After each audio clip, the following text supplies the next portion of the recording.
passe firme. Vai, é ruim. Pé direito, passe firme. Vai nos caras lá. Bora. 3. Nós vamos numa sequência forte, né? Desde o início do Campeonato Paulista lá. No total foram 24 jogos aí, foram 26 semanas de preparação ao longo disso daí. Então nós demos uma parada na semana passada para recompor mentalmente, fisicamente. E voltamos essa semana agora para preparar. Temos aí 10 dias na sequência até o Natal.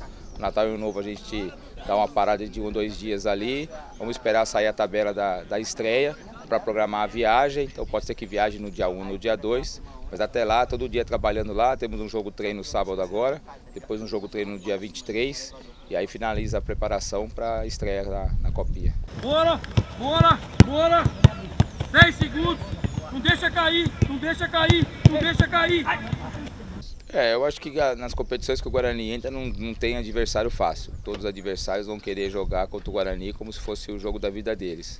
E não vai ser diferente na Copinha, até por ser uma competição de tiro curto, que você não pode perder nenhuma partida, porque senão você já se complica. Então o Tanabe fez uma boa campanha no Paulista, classificou para a segunda fase. O Vila Nova disputou a final do Goiano lá com o Goiás. E o Okdawense, se não me engano, foi campeão do estado deles. Então são 3 adversários que tem que se respeitar, mas aí o Guarani é a camisa mais forte no grupo, então tem que fazer por merecer essa camisa ser mais forte. Então tem que jogar, tem que se impor e tudo certo, é etapa a etapa, como a gente foi no Paulista lá. Primeiro objetivo é passar a primeira fase, aí segunda fase, indo jogo a jogo, aí é mata-mata, né, um jogo só.